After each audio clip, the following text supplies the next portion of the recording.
Your lies are well documented, and these convictions are serious. I'm convinced you would do it all over again if you could. You're as defiant as a defendant as this court has ever seen. Well, our top story tonight, Tina Peters sentenced to several years behind bars. Developing tonight, nearly a decade. That's how long Tina Peters will spend in prison. Yeah, the former Mesa County clerk and recorder was sentenced this morning in the Mesa County courtroom. A process more than 3 years in the making. Just after 12 o'clock noon today, Peters was sentenced for her role in breaching her own election equipment. She'll now spend a total of 9 years behind bars.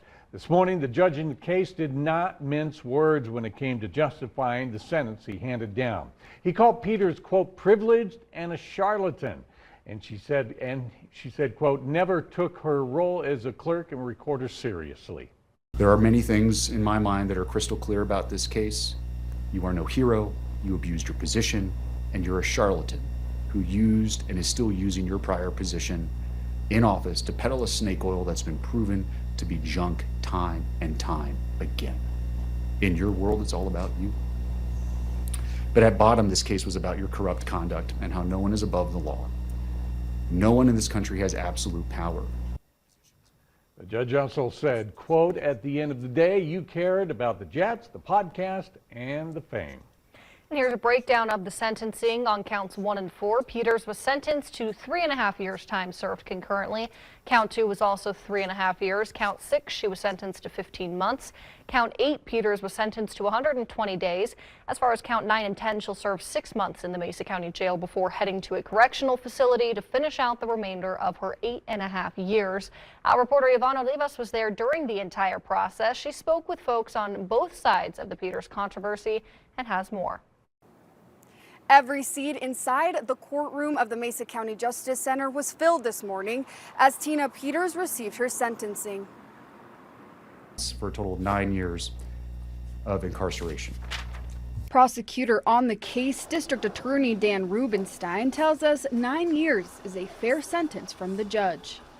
I think Judge Barrett's sentence really sends a strong message that if you are put in a position of authority and you're given a bully pulpit to get up and say things, that we expect you to do so responsibly and to follow the law and to recognize that there's not absolute power in any one elected official.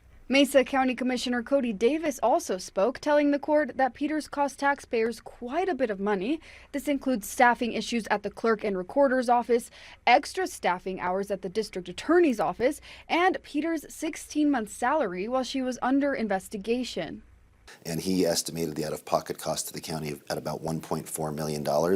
Obviously, in 3.5 years of my office working on this, it's taken a toll. Peters' lawyers didn't agree with the sentencing. They say that Peters was ahead of the curve when she checked the integrity of the voting machine. Because we don't understand how that was calculated. But I don't deserve to be in prison. I can do a lot more good out helping people, which is what I'm good at doing. The defense has 21 days to file an appeal for the sentencing. This is the end of the 3-year-long process for Tina Peters, from her initial investigation to the trial and now her sentencing. Reporting in Grand Junction, I'm Ivana Olivas. And to recap, Peters was found guilty on 7 of her 10 charges, including attempting to influence a public servant and criminal impersonation.